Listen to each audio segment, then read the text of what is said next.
The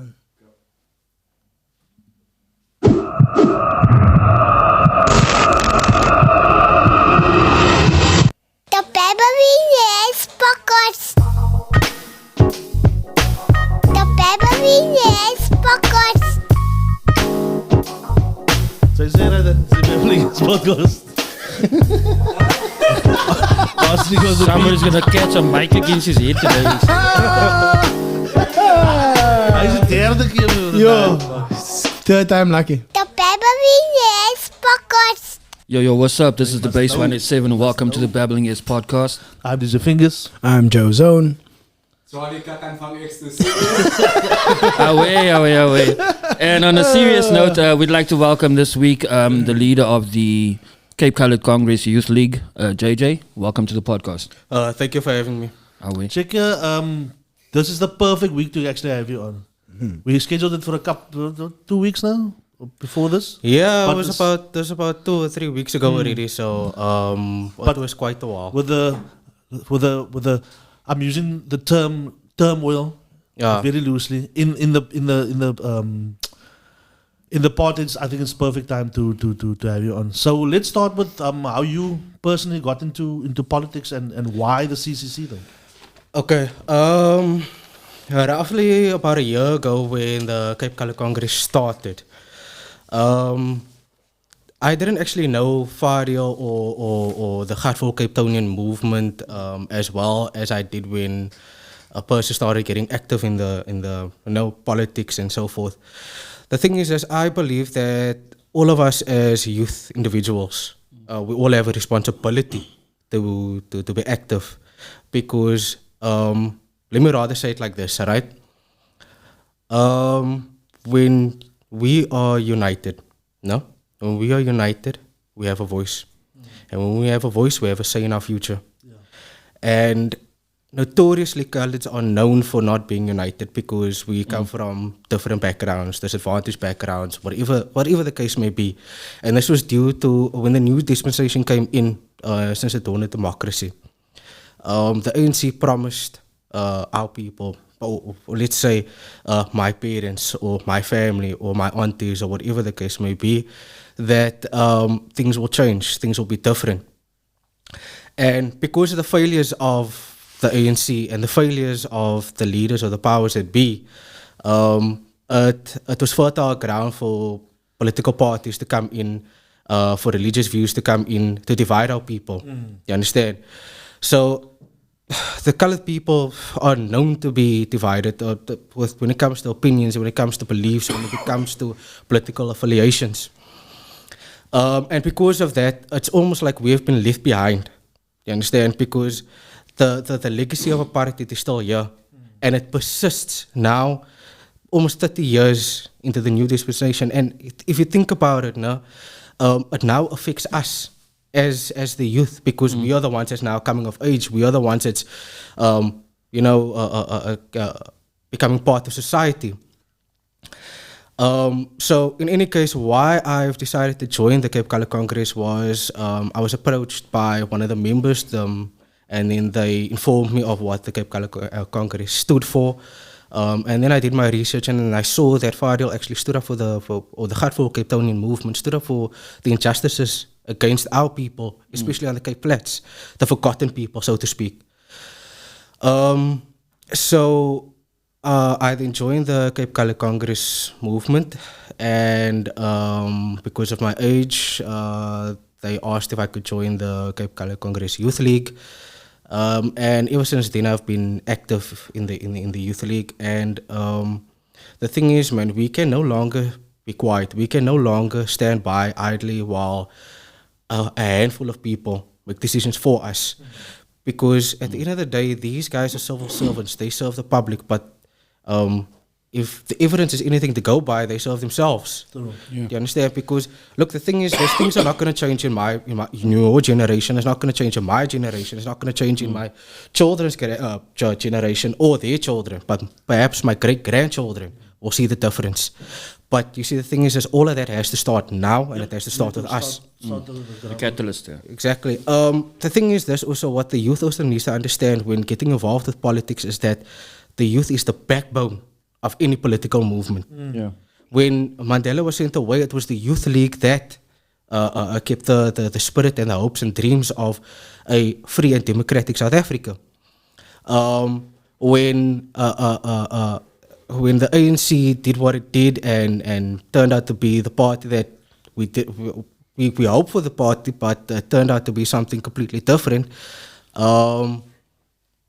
If you think about it, Julius Malema, right? I'm just using now human as an example. Julius Malema was head of the Youth League, and then when he was now kind of like exiled or pushed out of the party, he took the youth with him, and he was one of the fastest. When the EFF came into the scene, they were the fastest growing political party, and that is due because the ANC didn't realize that the backbone of any political party, of any movement. Never got, man. Yeah. Listen meer dieselfde wat hulle gevisit het. How do you plan on mobilizing and the youth and getting the youth represented in the political landscape? Wat ons belangstel dat ons 'n leidige investment dit van ons het even gepraat van die TikTok is fair enough to for artists om te dinge, but to get lost in that, you still need to have reality on your mind, man. So how do we get the lighties to have their fun, but still think about politics and the ramifications of it, man? Okay, I think Fadil said it well. I think we said it on this podcast, whereby he said that when you ask the youth, because look, the youth is notorious for not voting. The youth is notorious for not getting involved in politics. That is just how we are. But when we do decide to mobilize, we bring about change. The school must fall up, the fees must fall movement is a perfect example. The gender-based violence movement is a perfect example, because that was majority of the youth, women, that was facing gender-based violence. So how do we get the youth involved? Fario said it perfectly when he said that the youth won't vote because we don't have responsibility. The people that vote are the people that have houses. You know what I mean? Bonds. The people that vote are the people that have cars, that send their children to school, that have work to go to in the morning. You understand? The youth don't have any of that. You know what I mean? The people that vote are the people that are affected by your service delivery in your area. Yeah. So the thing is this, we need to, or we are going to, or we are busy with getting the youth to understand that though we may not have responsibilities now, our responsibility is our future. And ultimately, the kind of future or the kind of landscape or the kind of society that we want to live in is something that we determine. Nobody else does. And that is how we get the youth involved and the youth active, because the thing is this, we don't need any more liberation movements. We don't need any more freedom fighters. We need transformation. You understand? And the transformation will come from the youth. Now recently they've realized it. I think there was a recent strike with SASCOC and ANC and so forth, where they said that the pensioners that's sitting in parliament, the ANC, I mean, the president is 70 years old, almost 70, the police minister is over 60, the basic education is almost 60. These are all pensioners that's sitting in parliament. Where is the youth representation in parliament? Where's the youth representation in government? Because ultimately it's we need representation in the government in order for the transformation to happen, in order for us to have voice, in order for us to take control of our future and how we're going to or how we're going forward. So yeah, with regards to getting the youth involved, my message is clear, is that first and foremost, you have to take responsibility for your future. Nobody else is going to do it for you. Don't ask Fadil to do it for you. Don't ask Sakina to do it. They are fighting for our people. They are fighting to give you a voice. And how you use that voice is your responsibility. So, to date, I've seen a lot of media around Cape Colour Congress itself, but not much about the Youth League. In fact, before today's interview, like him scheduling you as a guest, I didn't know there was a Youth League component to Cape Colour Congress. So why haven't we seen more of that in the media? When you see, the thing is this with regards to the Cape Cali Congress. Cape Cali Congress in itself is in its infancy. It's still very, very young. So a lot of it is that, I mean, the CCC itself is busy with its structures. It's busy building. It's busy. But one thing I can say that it's growing fast. So you say you haven't seen us much in the media, but what I can say for sure that we are active. Okay. We are not active in the sense where we are out there mobilizing, which we will, because we definitely have plans going forward. We definitely have objectives going forward, which I'll explain later. But a lot of what the Youth League is trying to do, because now we are still very, very, it's how do you explain this now? It's sort of in its teething stages where we now need to go into our communities and encourage our one-day leaders to understand, to get these leaders to, or these youth to understand or to grow them to become leaders in their community. Yeah. Do you understand? So the thing is, one of our main objectives is to go into each of these communities and activate these youth leaders that's there already. Because you just posed the question now, how do we get this youth, the youth active? But we are still busy doing that. So once we get them active, then you will obviously see us much more in future. But we are still in our development stages, and we are definitely getting there. I like what the Triple C has done with regards to the rates, and also involved in the water bills. They're trying to get it like sort of at backdated rates and water bills like sort of scrapped, and they sort of making strides. I believe. Am I correct? Yeah. There is also, it's official, unofficial. So I'm still waiting. We're still waiting on that. Okay. So it's unofficial, official. So. Yeah, it's unofficial, official that the scrap, that the backdated rates and taxes around the water and so forth will be scrapped. Okay. And I think that is it's an important. It's a very, very, very, very awesome victory for the party. Yes, because I mean, look, the thing is this: the city of Cape Town. The DA government has not come to the party with regards to our people. They have not. Even with COVID-19, they've showed their true colours, man, into where we stand as a people compared to them. So it is a very important victory, as to say that, it's no longer that we will stand idly by and allow you to do what you want to with us. You know what I mean? The thing is this, the government needs to, or the local government or the Cape Town government needs to understand that they serve us. You understand? Not the other way around. Yeah. You know what I mean? You guys are not running a business, you guys are running a municipality, and as that, you guys serve us. You can't tell me that millions or billions is unspent while there's no housing, while the schools are being closed down. But now when we go and we say, no, don't close the school down, fix it up. No, but there's no money for it. You understand what I'm trying to say? But then again, when you go into communities like your Constantias and your Sea Points and your Green Points and your Rondebosches and so forth, then there's new schools being built, then there's roads being paved, and all these things are getting done. You know what I'm trying to say? Yeah. So yeah, with regards to the water rights and so forth, it's an important victory, and an important victory for the disadvantaged community. Yeah. You understand, to finally have a say. So that was obviously an objective of the Triple C. What is like your the Youth League's main objective? Like you spoke to objectives earlier. What is your main aim or your objective to aim to do in the next couple of years or going forward? Okay, so one of the first things that we are going to do is, because, look, the thing is this, now, our communities are bombarded by gangsterism, poverty, and so forth.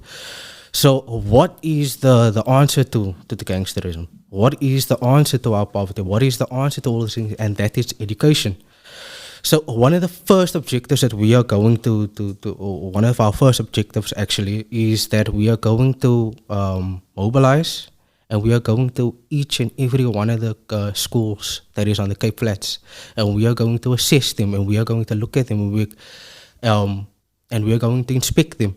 And then once that happens, we are going to the Western Cape Education Department. We can hold them accountable, because the thing is this, it can't be. For example, if I walk into Manenberg now or Nova Park or whatever, and I see a child, maybe so 13 years old, 14 years old or whatever, and I ask him to do multiplication, or I ask him to tell me geography or whatever the case may be, any of the school subjects, it will be very hard for him to tell me. But ask him what the 27 stand for, what the 26 stand for, what the 28 stand for. You know what I mean? Tell who the gang leaders are, who this person is, who that person is, where can they get guns, where can they get drugs. You know what I mean? The thing is this, the projection of the education of our youth needs to change. You understand? The thing is, the cycle of gangsterism, of poverty needs to be broken, and that can only be broken when these kids are in school. And once they're in school, then they get the education, then they need to get representation when it comes to jobs. Because majority of the time, you got kids that have degrees, my bro. No? Degrees, law degrees, accounting degrees, and so forth, that still can't get jobs because when they go apply at a certain firm or whatever the case may be, they won't take you on. Why? Because that firm is more interested in being BEE compliant. You understand? And then they take on the look, I don't mean to be racial about this, but the facts is the facts. I mean, look at the demographics of the Western Cape. How is it that the job market in the Western Cape is not representing the demographics here? You understand? So our major focus is getting into education, holding them accountable, and getting our kids out of it, man. You know, breaking that cycle of poverty. Because the thing is this, these kids drop out grade 8, grade 9, grade 10, they somewhat drop out and then they decide to go join a gang. Or they are forced to join a gang because they have no alternative. Now you got a situation, let's say for example, a 16-year-old child, high school or whatever, no father, mother is most probably a drug addict or whatever the case may be. You know, the same old stereotype most now. Now you got this child and there's no food in the house. Now he goes to the pub, he steals a loaf of bread to now eat for the night. The police come, they arrest him, they catch him. He's got a criminal record. He won't get a job for the next couple of years. His life is done. Once they process his fingerprints, his life is done. He won't get a job. Now he goes into the system. Now once he goes into the system, in order to survive, he needs to now take a number. Now he spends years in jail. When he comes out, he has no education. He has no formal education. He doesn't know how it is to be on the outside. So what do? They commit a crime just to go back in again. What a waste of talent. You know, what a waste of an individual. And the thing is this, the government does nothing to stem this. They've done nothing. Because the thing is this, we don't need 1,000 police officers in the Cape Flats. We need 1,000 social workers to assist the families that's previously disadvantaged. They're still going through the same process. I mean, you got grandmother looking after 5 children in 1-bedroom flats and council flats on SASSA grants. We need social workers to go into those communities and assist those families. We need nurses to go into those communities and teach our young women about family planning, about how to look after themselves, so that teenage pregnancy is something of the past, because that is also ultimately what contributes to the high dropout rates. You know what I'm trying to say? So, yeah. It's quite a lot that we're facing here. I just want to go to this on the 2nd of June. The Cape Coloured Congress wrote, "Good morning, everyone. Please note that the CCC has not been deregistered." The IEC is in the process of updating our status. Thank you. So just I'm confused. I thought they were. Just clear up for us, because I saw the roof on top thingy and it said it was deregistered, but this one says something different now. No, the Cape Coloured Congress was never deregistered, man. So they're just going through the same process, the normal processes with regards to the IEC. So the Cape Coloured Congress, I can say now the Cape Coloured Congress is not. I asked Akina about it already, and she said no, that's not true. They're just going through the normal processes in the IEC. I think the confusion came with the resignation of our father as well. Just break us down what actually happened, because everybody was like, because he has a very unique position where, although all the others, that's why we got Sakina on here as well. So we want to show the party is not just Fadil, man. That's why we're getting you on. The party, there's other structures in individuals in the party that's running it as well, man. So he has this unique position where people see him as and his good work. face you know, of you know the what I'm saying? There's just CCC, nothing wrong with it, but yeah. So when he resigns, they say, shit, I can't see myself voting for other party or voting for the party without him. But luckily, he's back in. And just tell us what happened, basically. Okay, before I get to that, I need to make this very, very clear to our members or anybody that's watching this. The CCC is more than one person. The CCC is an organization or a vehicle for change, especially for our people. So, the fact that should Fadil ever decide to resign permanently or whatever the case may be, Sakina resign, I resign or whatever, it should never be a reflection of the party, because the party is not Fadil, the party is the people. You understand? It's run by the people. It is created by the people. You got the DA giving people, their volunteers, KFC and 50 rands and 70 rands. The Cape Colony Congress members, when they go out and they campaign, they do it out of their own. They do it because they have a passion for it. And that is what people should remember going forward. When it comes to, because a political party is still a political party. It will go through its changes, it will go through its processes and so forth. But what shouldn't change is your belief in the party, because ultimately every member that is part of the CCC has a say. Every person that is part of the CCC, you are it. As a member, as a single member of the CCC, you are it. You are the party.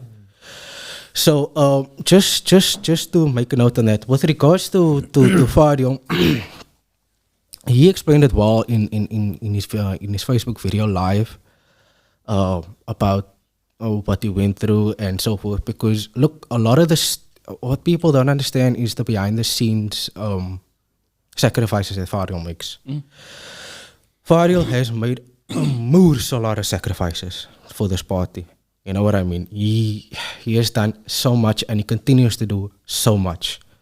You understand? And as with any political party, as with any grouping, you will always get individuals that will, try to make the worst out of it. You will always get a negative vibes, man, so to speak.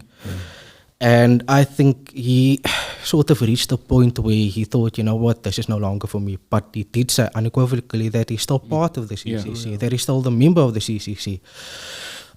We should also realize that Fadil is not Superman, man. True. You know what I mean? He's still a human being.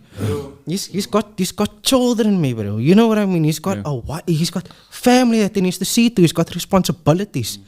You know what I mean?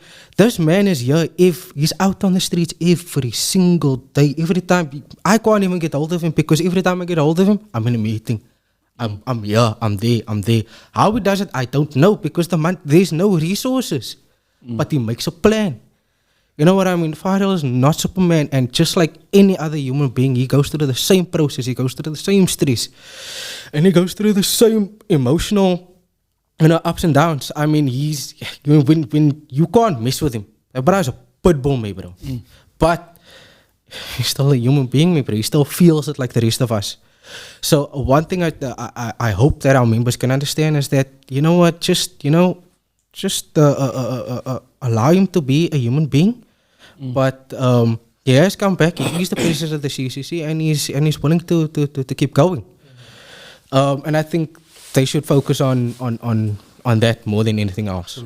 I think also, like, what a lot of the Triple C members should realize is that because of the popularity and the vehicle is actually gaining momentum, and with elections fastly approaching, there will be agents that will be planted or have already been planted within the party that's going to try and disrupt things as much as possible, throw mud on people's names, etc., and trying to dissuade the voters. Because we must also realize that the majority of the colored, say, 40-plus age demographic is predominantly DA. They're still very much indoctrinated under the old MP regime, etc. So this is up to anybody that's choosing to vote Triple C, etc. And we remain impartial, but we are also supportive of the colored movement at large for recognition and mobilization and demanding justices for our people.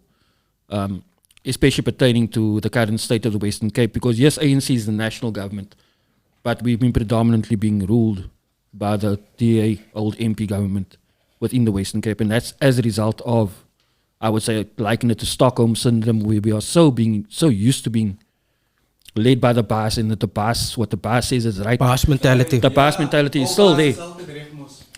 But like what I'm trying to put into perspective is that, firstly, with regards to the deregistration part, is that it's not just that it's an IEC process, it's a process that is not, I know originally Triple C was just going to contest the Western Cape, but it's going to contest on a national level now. In order to include all the other pockets of coloured folk across the country.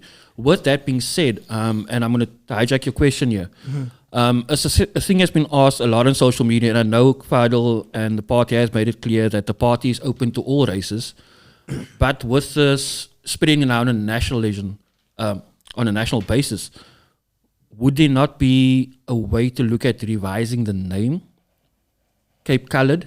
It could be Cape Congress, etc. But yes, we are predominantly looking towards the promotion of coloured rights and the coloured plight. But should it be seen that coloured encompasses everything? Because hulle sê mos ons is die potjiekos. Ons is die mengsel, die mengelmoes van al die rasse oor die land. So when you're saying coloured, you're a person of colour. It's a term that has been imposed on us, but we are taking ownership of that term. And if you're white, you're not pure Saxon, Germanic, or wherever you're from. You're not just purely Asian. Almal is gepas. Almal is, soos hulle sê, pavement specials. Ze krijgen nie 'n pure Nederlandse boer, ze krijgen nie 'n pure Engelsman of rooi nekkie. Ze krijgen nie 'n pure Khoza, en ze krijgen nie 'n Zulu is not a pure race, because Shaka Zulu went and conquered all the different tribes. And they were assimilated under the Zulu nation. So therefore they cannot be, you can't trace back and say, who's a pure Nguni? When there were Sutus, Pedis, Xhosa incorporated into that. So Amal is coloured. Exactly. Can I just say something on that, Shaq? Ik wil net iets zeggen erbij. If you're asking the CCC to change their name, then why doesn't, like, the coloured term was most geklaagd voor, suppose, right? If you look at a black person now in South Africa, what is that person called? An African, right? Yeah. So why don't the African National Congress also change their name? Because don't they just represent Africans? Do you get what I'm saying? So why ask the CCC to change their name, and why not ask The African term is more inclusive of everybody, though. Yes, I know. The but black still, term is not. But still, if you go into their system, who's African? Everybody. Everybody's African, but not in their system. Africans are black people, and that's why they label us colored. Although I know I'm an African, right? I know I'm an African. But in if you go to Home Affairs, so you're gonna say you're African, you're not gonna tick the colored box. Oh, we're now delving into that territory now with that you get teacher. what I'm saying? This is somewhat that debate to that teacher all over again. Who do you identify with? Yeah. You understand what I'm saying? So, like, why not ask it? Why not the South African National Congress? Why the African National Congress? They don't represent all Africans. Or all, like, why not the South African National Congress? The same, I don't have a problem with the CCC because it's, I can relate to it as well. You understand? So, but yeah, that's my original 2 cents. Sorry, Nikki. Yeah, with regards to that, I say it depends on who you identify as. But like now, with regards to how you saying you were African or whatever the case may be, you know, I come from a multiracial background in the sense where my father himself is not even from this country. He's from Congo. My mother is from Elsa's River. So I come from a background. So, for example, if I go to my father's family or whatever, then they identify me as an African. But if I go to my mother's family side, my mother's side of the family, I identify as colored. But the thing is, that's when I apply for a job or whatever the case may be, or I apply for credit, or then they ask you, are you white, colored, or black? You understand? So with regards to the name change of CCC, no? let me rather pose this question to you. So, if the CCC, the Cape Coloured Congress, is not perhaps acceptable to most, why is the Black Business Council acceptable? Why is Black First, Land First acceptable? Do you understand what I'm trying to say? If plus, yeah, obviously they have a different name, but we know what they identify with. You understand what I'm trying to say? So I think the to racialize. Look, the thing is this: the Cape Coloured Congress is not a how do I say this now? A race-based political party. It is a product of race-based politics. Do you understand what I'm trying to say? That is dope, dude. That is dope. Do you understand? It's not a race-based organization. It is a product of it. Because the thing is when the new dispensation came in, we were the ones that was left behind. You understand what I'm trying to say?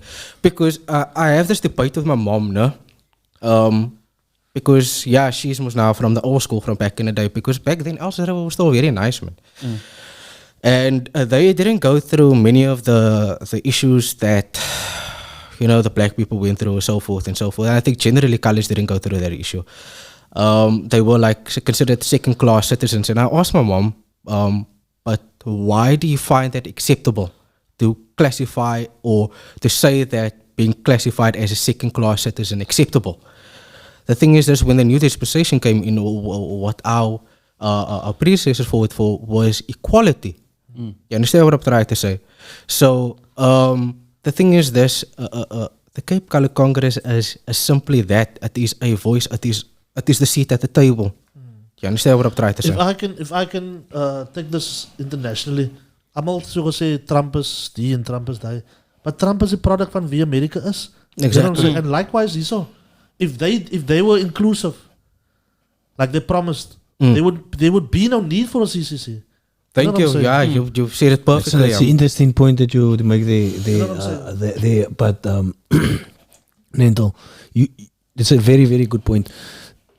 The fact that they not being inclusive. So does that mean that as the Cape Coloured Congress, you must also choose not to be all inclusive? No, not at because is that turning the cheek or something like that? Like, you know what I mean? I hear what you're saying, but because you're saying because the else system was not inclusive now. It's like they're gonna sort of counter. Dude, if they included us, if they really genuinely included us in BBE, yeah, like genuinely, I agree with you. You know what I'm saying? So because BE. Suppose them understand, but they were first generalizing of the say. Who's they? The government. The government. You know what's messed up now. We fought for equality. Also, mense is so. Also right man. Sê vir my vir my so. Ons is baie dous. Hulle vat vir jou net explain sê man. Hulle vat vir jou klas ook vir 'n poes na. Ek koop vir jou uit jou eie huis uit, né? Dan wil sy jou huis. Sy wil jou huis terug nie, maar sy wil saam met my bly in die huis in. Instead van vir my uit die fucking huis uit skop een keer nie man. So understand now we fought for equality, right? So now we realizing, oh shit, we're still not equal. And these motherfuckers are still running the country. Yeah. So now we're like, you fuckers need to march now, man. Do you understand? When do we tell these fuckers to march? Yeah. You get what I'm saying? Yeah. So I don't think that's the difference. Because I don't think they're saying that. They say all they're saying is like include us. Yeah. And also vote would not say right, Kiki? Yeah. Because we've been voting and we've been lied to say and we're paying our taxes. Exactly. It's not that I disagree with what you're saying. I agree with what you're saying. The core of what you're saying is that this is a product. What the way you put it now to me is made me think like that's a very good way of putting it. But I still think that like is because this is the result of the system. Now the result must sort of be that we only be inclusive towards colored people. But I don't think they are. No. I understand that the problems you need to solve first are colored people problems. Like Fadil said, and I guess that is the point that you were making earlier when it comes to education and sorting out things within the Western Cape. that is 100% where we all agree. I just want to take you back with. to what Fadil said on the podcast. I think the last one, the one after Sakina. He said, if it's Constance's time to get it, they will get it. Yeah. If it's Grassy Parks en tyd, sal eers wees. So sal eers die neighborhoods waar die meeste maak and the resources will be pumped in there. That is actually what the DA is supposed to be doing here. Yeah, But also fucking funds gaan soon toe. It should be, a case in point, it should be a needs-based assessment. You can't be spending 7 million rand on upgrading the promenade. For who the fuck does the promenade serve? exactly Sea Point Promenade. You should be pumping at 7 million rand, even as little as the East Coast. They will obviously, the corruption is rife across the country, not just Yeah, in definitely. ANC-led provinces. Within the Western Cape, there's It's a huge government amount of problem. It's a corruption as well. government problem. JJ, And- how do you feel about that specific point? No, over there? but what we're trying to say, and this goes on to what Nantal said as well, is that the resources must be pumped into those areas. The council flats must be scrapped, demolished. New housing must go up. Housing, and then not this fucking matchboxes they're building here with power construction in Pelican Park, etc., in New Orleans, all those places. Decent, livable spaces.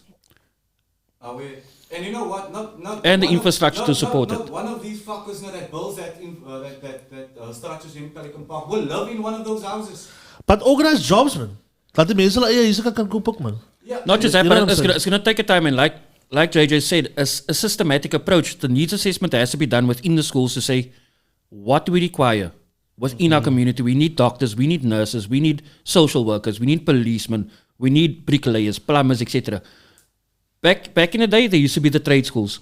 Because look, once you give a person a trade, you can either, like what it currently is now, is fucking educating our lighties to become packers and cashiers in fucking their corporations. We need to empower kids to become entrepreneurs, start their own businesses, take the power back.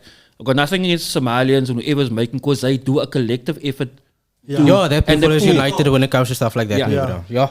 Look at what Belleville looks like now. I saw when they started coming into Belleville, this is like late 90s, early 2000s, when the Somali population started taking over. And they did it collectively. I've been into their houses or places they rented. They slept on the floor. They worked as a commune towards a bigger collective goal. goal, yeah. So us as colored people have to form a collective and say, this is where we want to be.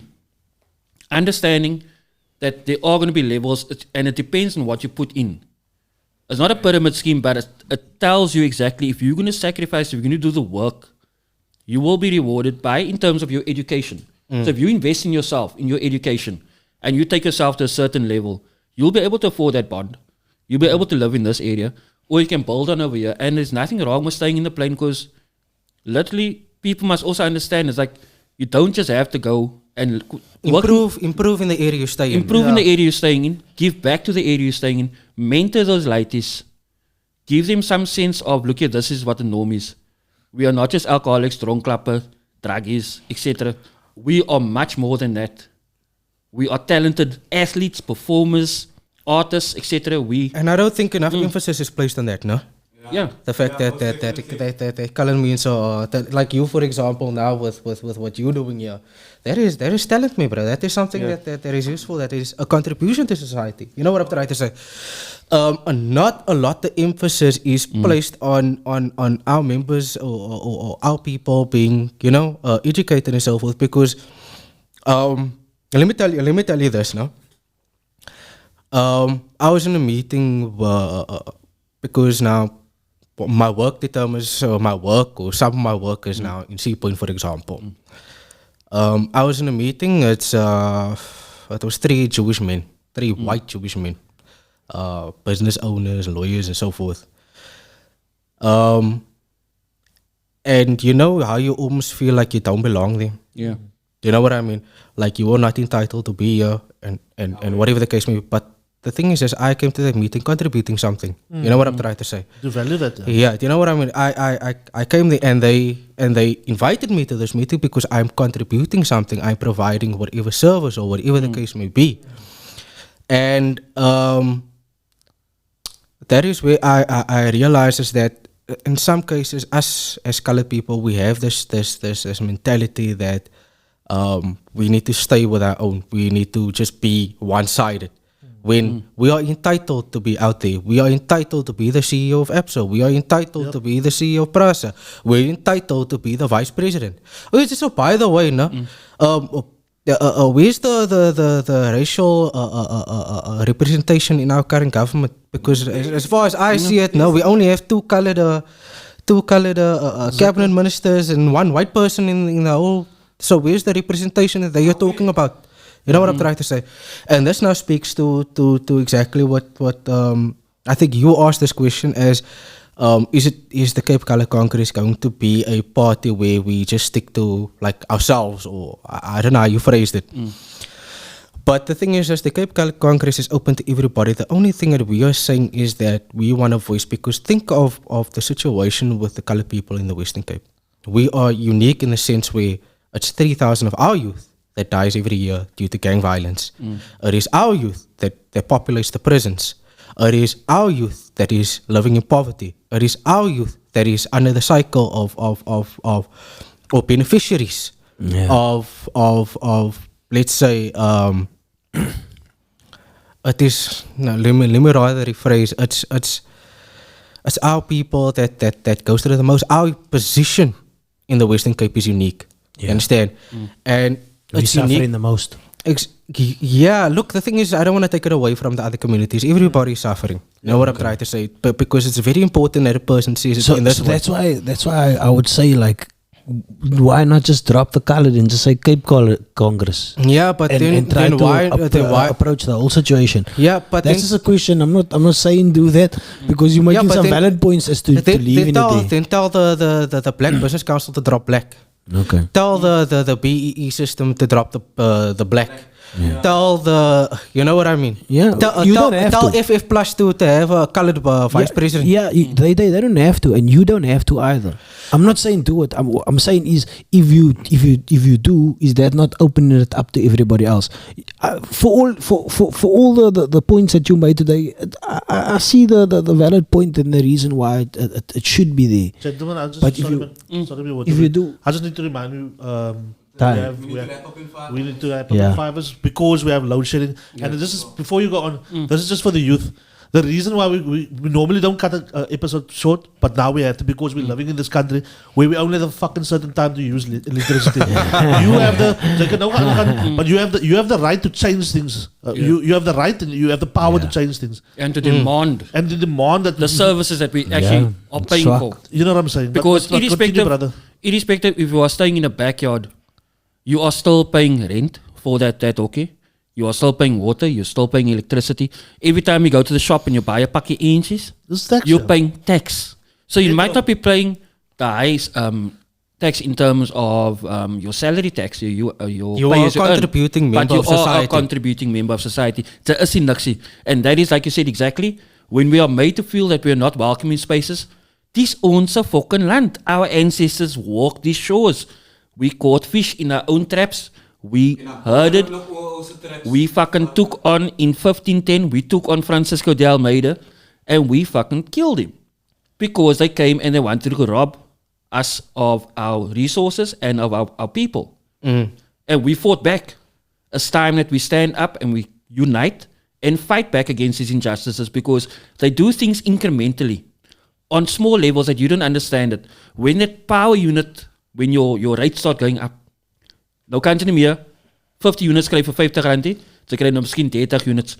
They are slowly stripping us away, and it's not just a government thing, it's not just a race thing, it's an economic. We are subsidizing the livelihoods of those who like your are plundering this nation. We are subsidizing them. You said now the promenade 7 million rand.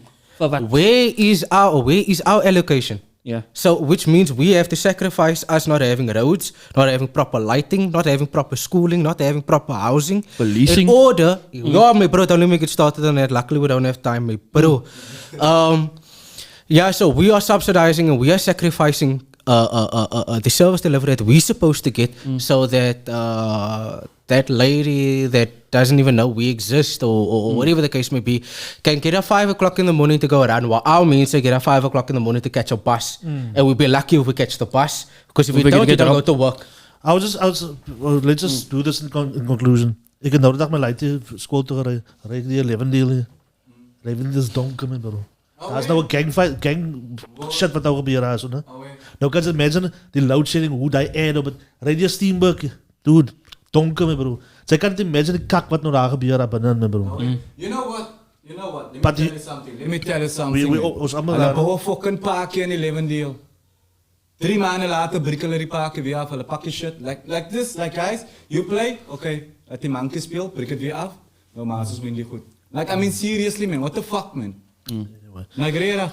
Anyway, guys, there's a lot to unpack, and we wish this could have been longer, but I'll definitely have you back, dude. Yeah, we definitely need to have more conversations. Next time I eat this, doen. Yeah, no. I'm comfortable now. I've done my first podcast, but my bro, have me on next time. I've got a lot more to say. No, definitely. For sure. Okay. From us, the Babbling Heads, peace up. DJ Fingaz. Thank you. JoeZone. X2C. Laat ons uitspeel.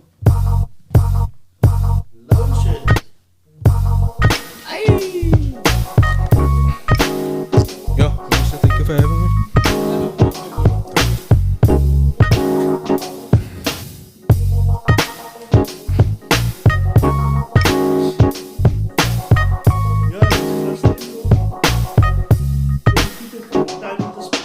The Babbling Heads podcast.